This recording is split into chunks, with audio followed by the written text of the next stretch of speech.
Le président Reagan souhaite un dialogue constructif avec Moscou à la veille de la conférence sur le désarmement en Europe. Première rencontre aujourd'hui à Stockholm entre les ministres soviétiques et français des Affaires étrangères. Ouverture aujourd'hui à Casablanca du sommet islamique, 44 pays musulmans y participent. Les dossiers douloureux de la mutation industrielle en France, à l'ordre du jour maintenant les chantiers navals. Tennis, John McEnroe, roi de New York après sa victoire en finale du Masters hier soir. Pour le plaisir, les plus beaux échanges de sa partie contre Ivan Lendl.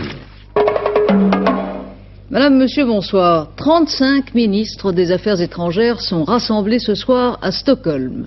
Demain doit s'ouvrir la conférence sur le désarmement en Europe, qui dans la ligne des conférences d'Helsinki et de Madrid ne devait pas en principe donner lieu à un rassemblement aussi spectaculaire. Mais 3 mois après que l'Union soviétique ait claqué la porte des négociations en cours à Genève et à Vienne sur le désarmement nucléaire et conventionnel, la conférence de Stockholm fournit la première occasion officielle d'une reprise du dialogue entre occidentaux et soviétiques.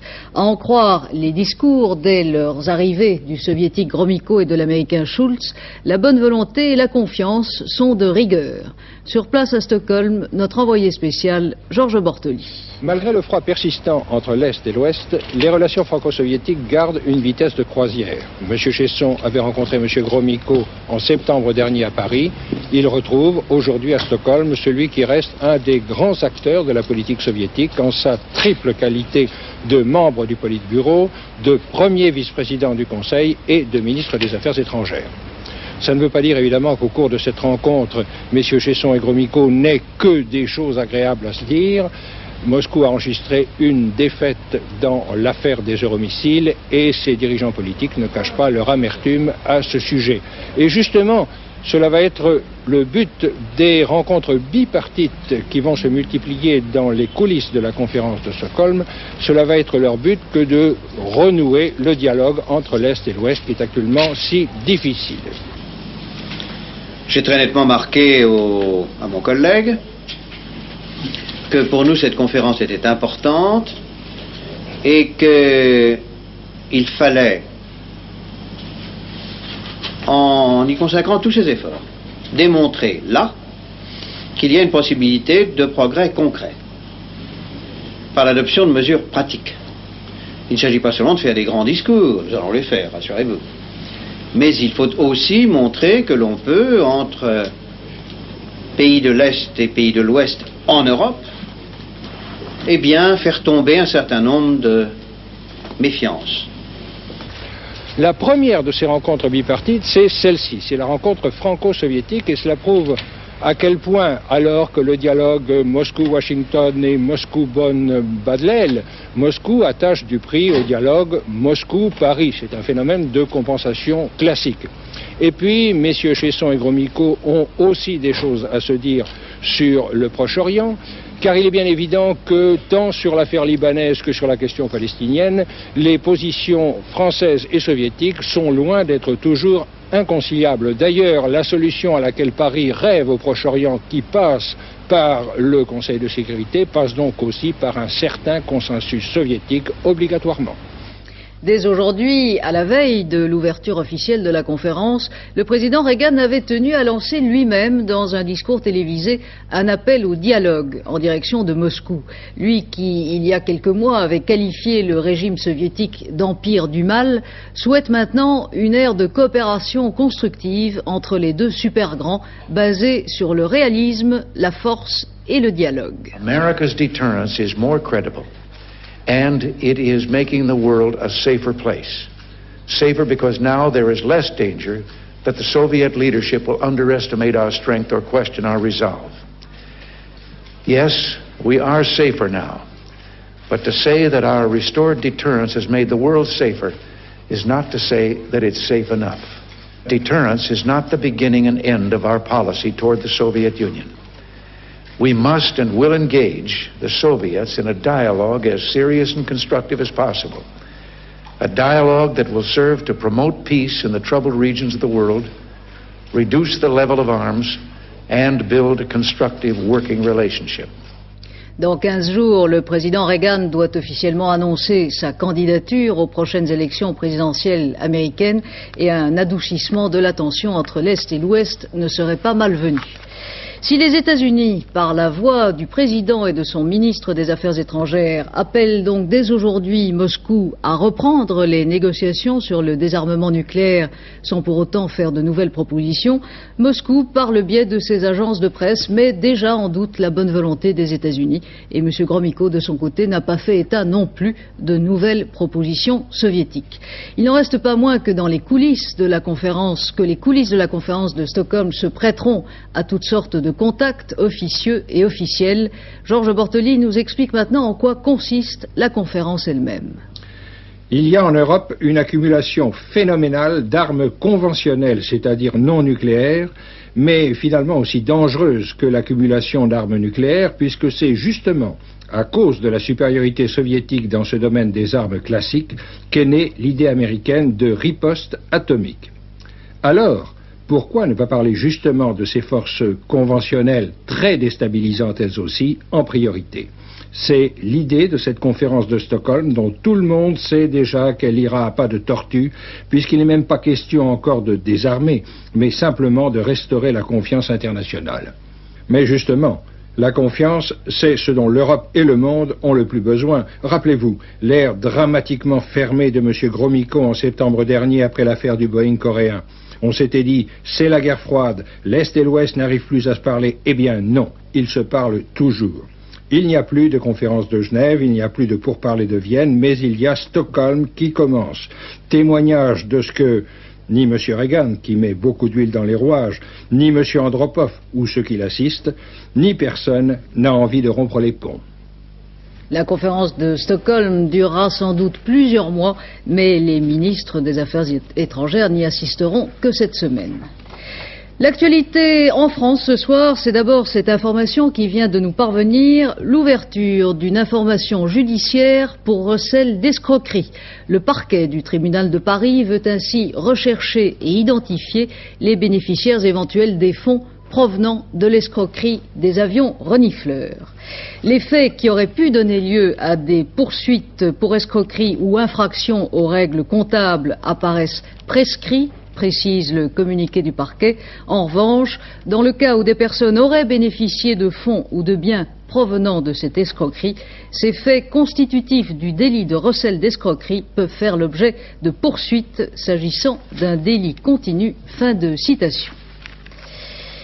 Mais ce sont les dossiers de la mutation industrielle qui dominent maintenant les préoccupations du gouvernement et aussi des syndicats, alors que le travail a repris normalement aujourd'hui aux usines Talbot de Poissy. Après avoir reçu la semaine dernière messieurs Maire et Krasuki, le Premier ministre s'est entretenu aujourd'hui avec André Bergeron de Force ouvrière qui souhaite que ces problèmes donnent lieu à des discussions avec l'ensemble des partenaires sociaux sans que l'État se substitue à eux. Pour faire face aux licenciements inévitables dans plusieurs secteurs, M. Bergeron souhaite la mise au point de conventions sociales semblables à celles qui ont été négociées dans l'industrie sidérurgique.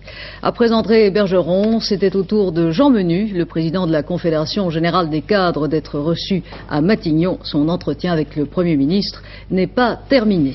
De son côté, Edmond Maire de la CFDT, invité ce soir de France Inter, considère que les déclarations qu'il a faites à propos de Talbot servent le pays et qu'elles ont porté leurs fruits, car, dit-il, il y a un changement d'attitude réel de la part du gouvernement. Par ailleurs, le Premier ministre avait réuni ce matin un conseil interministériel sur les problèmes posés par les mutations industrielles. Les chantiers navals menacent maintenant de ravir la vedette à l'automobile. Ainsi, au chantier Nord-Méditerranée, la direction a exposé aujourd'hui au comité d'entreprise les problèmes auxquels il faut faire face et les diverses hypothèses de restructuration qui impliquent inévitablement des licenciements. Le dossier, Corinne Pertuis. Les chantiers Nord-Méditerranée, c'est un des deux pôles de la construction navale en France. L'autre, ce sont les chantiers de l'Ouest. Entre Dunkerque, la Seine et la Ciotat, les CNM emploient 12 000 personnes. Au mois de décembre, les ouvriers de la Seine et de Dunkerque sont plusieurs fois descendus dans la rue. Ils réclamaient des commandes qui ne sont toujours pas arrivées, la faute aux prix coréens sur lesquels il faut s'aligner. Si la Ciotat s'en sort bien grâce à son activité de réparation navale, Dunkerque et la Seine ne tourneront cette année qu'au tiers de leur capacité. Ce sont eux qui sont le plus menacés aujourd'hui, mais les ouvriers gardent quand même confiance. Je pense que effectivement, les chantiers navals, c'est une nécessité pour l'économie française. Beaucoup de fret sont transportés par des bateaux, il faut bien les construire. Oui, pourtant vous êtes trop cher, vous faites des bateaux trop chers. Comment on fait pour le prouver ça? On ne nous l'a jamais prouvé ça. On n'a jamais pu voir exactement combien on coûtait et combien coûtent les autres pays. La survie des chantiers navals coûte 2 milliards de francs par an à l'État. Le mois dernier, le gouvernement évite in extremis le dépôt de bilan en versant 725 millions de francs au CNM. Une condition que la direction des chantiers établisse un plan de redressement. Aujourd'hui, Jacques Dolois, le PDG des chantiers, a présenté au syndicat 3 hypothèses de travail. La première correspond à un carnet de commandes plein et n'entraîne pas de suppression d'emplois. Restent les 2 autres. Dans l'hypothèse moyenne, c'est-à-dire celle à 150 000 TJBC, il y aurait environ 3 300 suppressions d'emplois offertes par la construction navale. Et dans l'hypothèse basse? Et dans l'hypothèse basse, cela pourrait monter jusqu'aux environs de 5 000 suppressions d'emplois. Est-ce que dans ces 2 dernières hypothèses, il est question de fermer Dunkerque? Dans l'hypothèse moyenne, il n'en est absolument pas question. Dans l'hypothèse à 50 000 TJBC, nous serions certainement entraînés à fermer un site, et ce site pourrait être Dunkerque. Les syndicats refusent toute suppression d'emplois, même si la direction prévoit un plan social. Le gouvernement consultera les représentants des salariés cette semaine. Mais une chose est sûre, Guy Langagne, secrétaire d'État à la mer, s'est engagé personnellement à tout mettre en œuvre pour éviter toute fermeture de chantier. Plus de 40 milliards de francs, tel serait le montant du contrat que la France vient de signer avec l'Arabie Saoudite. Il s'agit du plus gros contrat d'équipement militaire conclu par la France, qui retrouve ainsi en matière d'armement son niveau d'exportation de 82, alors que ce niveau avait sensiblement baissé l'an dernier. Patrick Lecoq. 30 à 40 milliards de francs, autrement dit près d'une centaine d'Airbus ou plus de 700 000 R5, vendus, il est vrai, sur plusieurs années. Mais dans le cas qui nous occupe, c'est de matériel militaire dont il s'agit. D'après ce que nous savons, la France fournira bientôt à l'Arabie Saoudite de nouvelles batteries Shahin. Il s'agit d'un montage de 6 missiles antiaériens Crotale sur des châssis de chars lourds AMX-30, un matériel conçu et fabriqué spécialement pour l'Arabie Saoudite depuis 1978. Thomson et Matra sont les maîtres d'œuvre de cette fabrication. Il s'agit d'un dispositif de défense antiaérienne à basse et moyenne altitude. Au-delà de ces missiles Crotale, les Saoudiens auraient également commandé des simulateurs de tir et auraient conclu un accord pour que de nombreux officiers et soldats viennent parfaire leur entraînement en France. Voilà pour l'aspect, disons, technique de ce contrat, mais son aspect politique dans cette chasse gardée anglo-américaine qu'est l'Arabie Saoudite est au moins aussi important. Après la défense de ses côtes, c'était l'objet des 2 accords Saouari signés en 1975 et au début des années 80 et qui portaient sur près de 25 milliards de francs de l'époque, c'est sa protection aérienne à basse altitude que Riyad vient de confier aux industriels français. Une preuve que les relations entre Paris et le premier producteur de pétrole du monde sont au beau fixe. Certains y verront probablement le résultat de la politique menée par la France en faveur des pays modérés de cette région, une politique menée avant 1981 et poursuivie sans relâche depuis l'élection du président Mitterrand. Repli du dollar aujourd'hui sur toutes les places monétaires. La devise américaine a coté à Paris 8 francs 59 contre 8 francs 66 vendredi dernier. Repli du dollar partout sauf à Beyrouth où la reprise des bombardements aujourd'hui a fait flamber le marché financier et provoqué la panique encore une fois parmi la population. L'artillerie druze s'est à nouveau déchaînée contre les quartiers chrétiens à l'est de la capitale libanaise et de sa banlieue.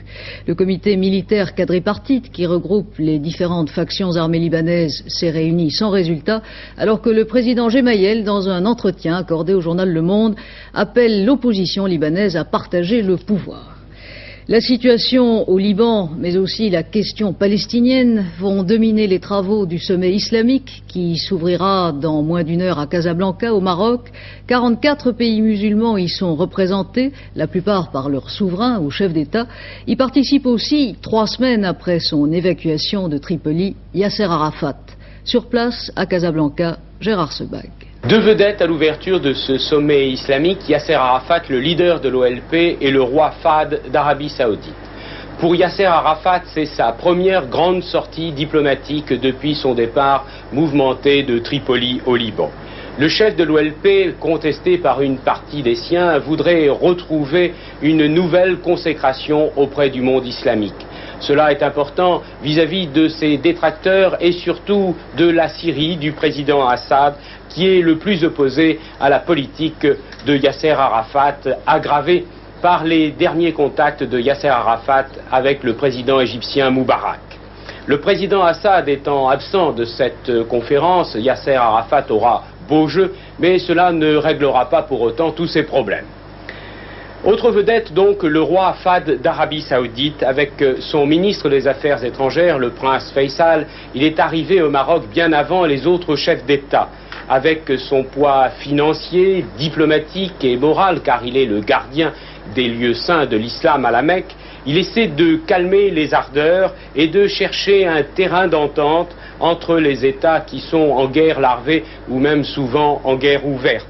Mais sa tâche est difficile en raison de l'absence de nombreux chefs d'État et aussi en raison des dissensions d'une rare violence entre plusieurs États, notamment le Tchad, la Libye, l'Irak, l'Iran et aussi bien sûr l'OLP et la Syrie. D'autant que l'Arabie Saoudite est parfois accusée de parti pris. Mais le plan Fahd pour une solution du conflit entre Israël et le monde arabe sera réexaminé et il a cette fois de fortes chances d'être adopté. Aujourd'hui, les plus hautes autorités d'Israël se sont rendues au sud Liban pour saluer une dernière fois le militaire libanais qui, depuis 8 ans, était leur pilier dans la région, le commandant Haddad, décédé samedi dernier. Le gouvernement libanais, lui, n'était pas représenté officiellement. Philippe Rochaud.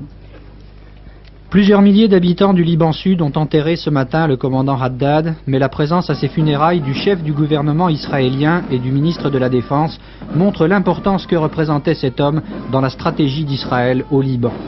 Le commandant Haddad avait créé une entité militaire et politique au sud baptisée l'État du Liban libre, et c'est lui qui avait ouvert les frontières de son pays à Israël et à son armée. Exclu de l'armée libanaise pour collaboration, il a été réhabilité juste avant sa mort. Mais pour les Israéliens, il sera difficilement remplaçable.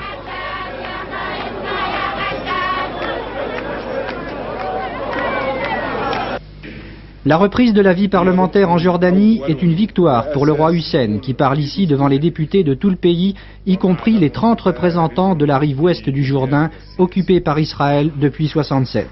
Cette réunion est un défi au monde arabe qui avait adopté une résolution au sommet de Rabat, selon laquelle la souveraineté de toute parcelle de territoire libérée reviendrait à l'OLP. Mais le roi Hussein estime qu'il est en position de force suffisante pour réunir son parlement et même plaider la cause de l'OLP. Cela montre la volonté du roi Hussein de parvenir à une solution négociée avec Israël, que le monde arabe, divisé par la querelle entre l'OLP et la Syrie, aura du mal à dénoncer. C'est aussi une forme de défi lancé à Yasser Arafat, contraint de se ranger aux côtés des modérés comme le roi Hussein. Scandale politique en Allemagne fédérale avec l'affaire Kissling, ce général 4 étoiles limogé par le ministre de la Défense pour homosexualité, alors que la police a retrouvé hier son sosie qui, lui, serait vraiment homosexuel. Le chancelier Kohl a demandé aujourd'hui à son ministre de faire toute la lumière sur une affaire qui, après l'affaire de corruption impliquant son ministre de l'économie, ébranle une nouvelle fois la coalition gouvernementale.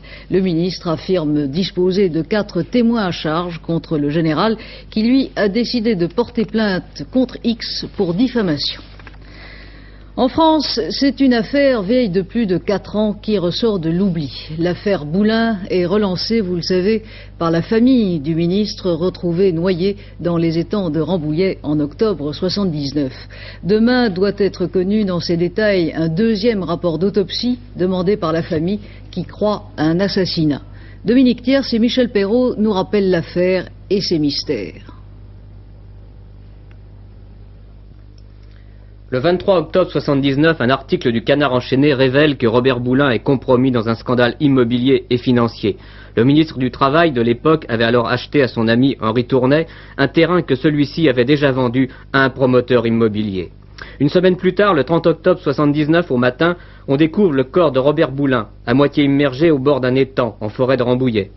Tous les éléments de l'enquête conduisent à conclure au suicide. Malgré certaines rumeurs contradictoires, la famille accrédite et confirme la thèse du suicide. Et pourtant, en mai 83, après avoir pris connaissance des photos de l'identité judiciaire, c'est l'épouse et les enfants de Robert Boulin qui eux-mêmes exigent la réouverture du dossier. Leur avocat, Maître Vergès, par ailleurs défenseur de Barbie, obtient l'exhumation du corps le 16 novembre dernier afin de faire procéder à une nouvelle autopsie. Il semblerait qu'elle ait révélé 2 fractures au nez et à la mâchoire. En face de ça, qui est quand même très fort, puisque ça remet en cause le premier rapport d'autopsie, et que deuxièmement, nous découvrons 2 fractures. Qu'est-ce qu'on peut dire? Premièrement, que le premier rapport a été mal fait ou qu'il a été dissimulé. Nous allons le savoir dans les jours et les semaines qui viennent, puisque notre juge, le juge d'instruction, va évidemment entendre ces gens-là. Et deuxièmement, c'est qu'on nous a menti. Et ce mensonge qui est arrivé de nous dire qu'il s'était noyé et ensuite qu'il s'était suicidé est très grave. On nous a menti. Pourquoi? C'est la question que je pose. Tu meurs sans réponse. Pourquoi la première expérience fait-elle état d'aucun examen des poumons, examen qui aurait permis de conclure avec certitude à la mort par noyade? Pourquoi le crâne du défunt n'a-t-il pas été examiné?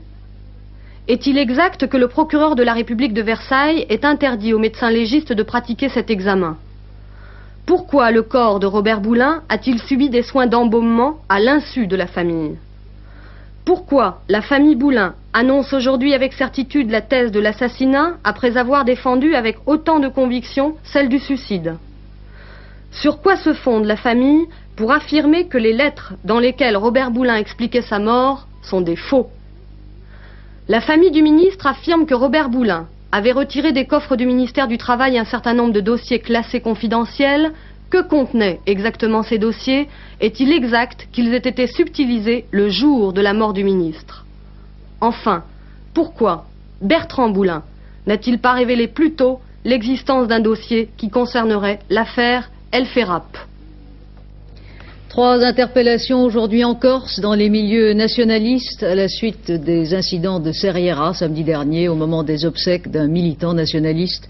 La saisie ce même jour par les policiers du reportage de nos confrères de FR3 Corse sur ces incidents pour en empêcher la diffusion suscite les protestations de l'Union nationale des syndicats de journalistes. La cassette a été rendue cet après-midi à la direction de la station. Mais l'intersyndicale des journalistes et des techniciens de la station FR3 Corse a déposé un préavis de grève illimité à partir de vendredi et demande que la haute autorité de l'audiovisuel prenne position sur l'affaire qui marque une nouvelle aggravation de la tension entre les pouvoirs publics locaux et les journalistes travaillant en Corse. Par ailleurs, le Premier ministre a demandé l'envoi dans l'île d'une mission d'inspection à la suite des incidents de samedi dernier. Elle s'appelait Gracieuse, elle était en fait italienne, mais elle résidait en France depuis fort longtemps et elle était même notre doyenne. Madame Aiello Inzirello est morte ce matin à l'âge de 112 ans, 4 jours avant son 113e anniversaire. Ils étaient nombreux aujourd'hui à Innsbruck en Autriche pour disputer les premières épreuves des Jeux d'hiver, les Jeux d'hiver des handicapés, qui avec un courage et un acharnement qui laisse muet, disputent des épreuves à ski que je vous laisse admirer.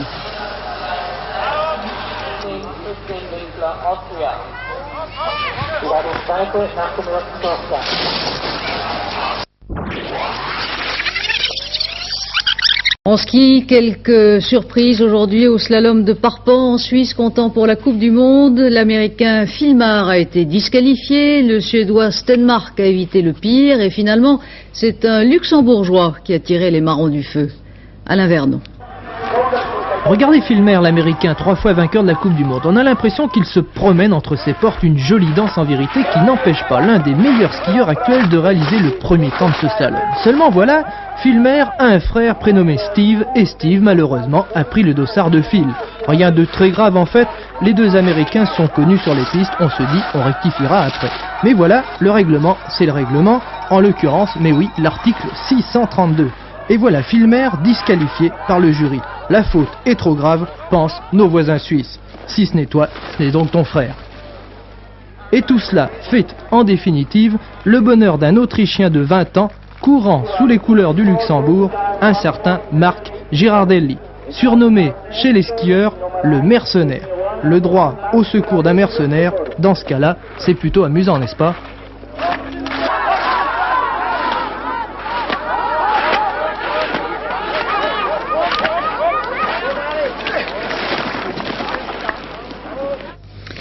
6-3, 6-4, 6-4. Il n'aura fallu que 3-7 à John McEnroe hier soir pour battre à New York en finale du Masters le Tchécoslovaque Ivan Lendl. McEnroe a donc pris sa revanche sur Lendl qu'il avait battu l'an dernier en finale. Mais les deux héros de cette finale étaient vraiment au sommet de leur forme. Alors pour le plaisir, Alain Vernon nous fait revivre les meilleurs moments de leur duel. John McEnroe a tout réussi hier soir, à commencer par son arme favorite, le service volé, en 2 temps tout d'abord.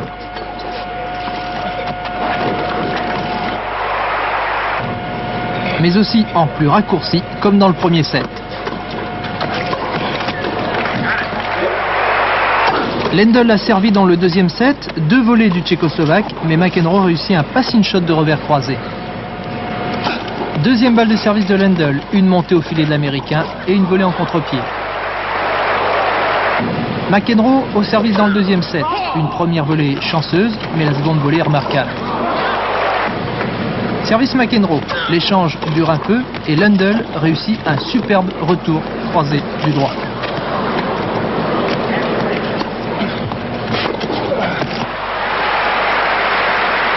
Lendl, excellent lui aussi hier soir, a eu de prodigieux coups droits.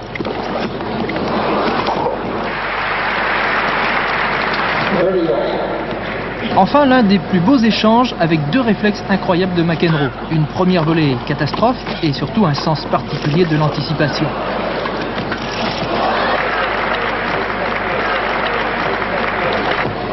McEnroe qui mérite bien sa place de numéro 1 au classement mondial des joueurs de tennis professionnels.